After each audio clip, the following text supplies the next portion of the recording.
Bill Gates said, "I will always choose a lazy person to do a difficult job because a lazy person will find an easy way to do it." What's a real-life example of this? I worked for the state doing data entry of a sort. We got scans of forms that people had filled out, and we had to go through and make sure the numbers that the computer had pulled from the scan match what was written, since it wasn't entirely accurate. So, the software we used showed us all the scanned documents and overlaid fields right next to any point where the scanner found numbers, with the number the machine determined was written already in the field. The job was essentially looking at each field and making sure the number right next to it was the same. If it wasn't, fix it. We didn't fuck with any of the text. It was just the numbers. Now, these scans included all of the paperwork submitted by each person, including like a dozen pages with no data whatsoever. It was just the beginning of the document that the person read before they filled out the actual forms and stuff. There was also a section, just after the middle, that was several more pages of information for the person. My trainer showed me how to do all this. He accepted a new document from the queue and pressed the down arrow key to scroll through the beginning section until he got to the first field. He made sure the numbers matched and repeated this process for several minutes before excusing himself and telling me I could come grab him if I had any questions. I sat down at the computer and took a look around the room.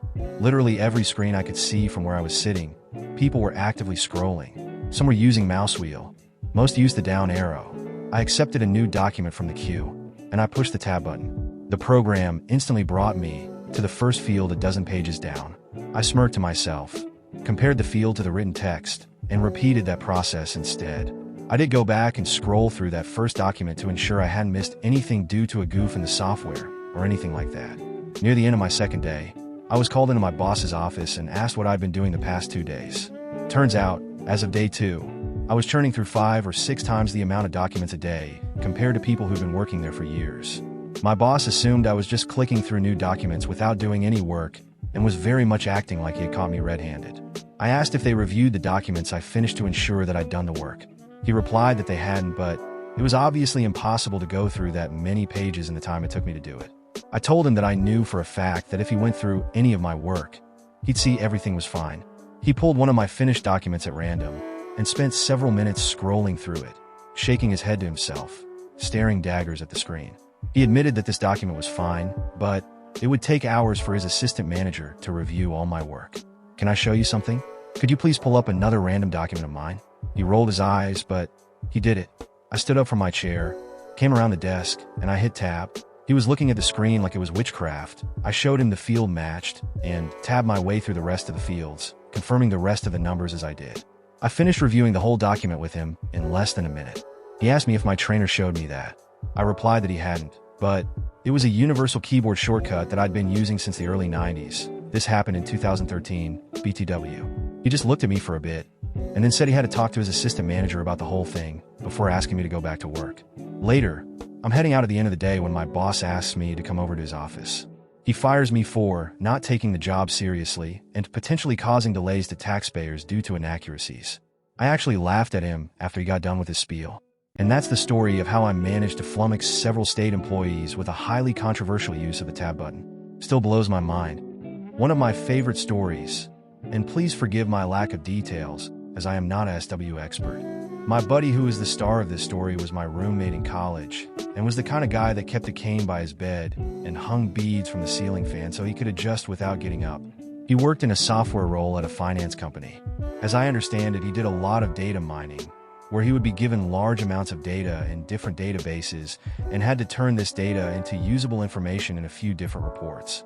He had enough work to keep him busy for 8 hours a day, but my buddy, being very good at SW, was able to write a program that automated about 95% of his job.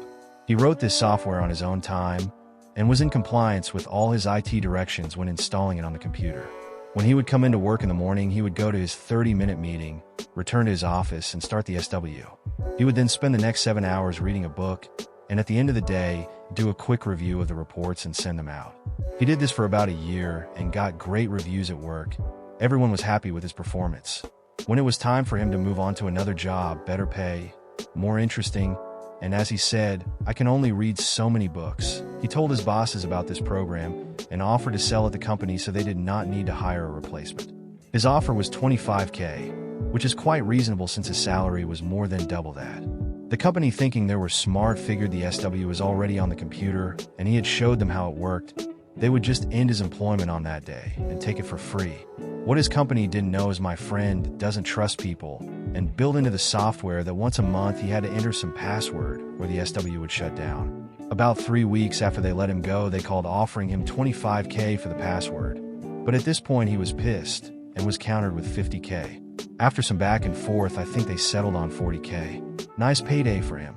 Before it was shut down entirely, I was able to privately tour the coal power plant in southeastern Virginia. At one point in the tour, the guide told me to watch out for a cord on the floor. The cord ran to a small, window air conditioning unit that was duct taped to a vent. Supposedly, one day the plant began to overheat, and the plant would have to be shut down in order to repair the malfunction. There are emergency reserves for situations like this, but the plant was overheating faster than they could switch it over. Someone at the plant had just purchased the AC unit and had it in the back of their vehicle. They ran and grabbed it, plugged it in, and pointed it into one of the vents. The amount of cool air it produced was enough to not only offset the overheating, but to also re-regulate the system. So instead of repairing the issue, they just fixed the AC in place and let it run continuously until the day the plant shut down. I knew a guy who had a low-level data/reporting job. He had several daily/weekly work responsibilities, including a bunch of reports that needed quite a bit of tweaking from raw data to finished product. But like I said, low level. We didn't find out until way later, but he had set up macros for each of his major responsibilities where he could. Once set up, he'd just run the macros to do his work, but then he'd smartly hold off on delivering the reports until just a little before the deadlines. He'd hit every assignment and was seen as reliable. He also would complain about the workload, so people would leave him with that work. I doubt he did a full hour of work a day after he set up what he did. Eventually he left the job for one with better pay. But damn did he work lazy. Also, he was smart not to reveal until the end, because had he told them about it, he would have gotten a pat on the back and would have been given a whole other workload, on top of maintaining those macros/etc. Dude milked the job, not the other way around.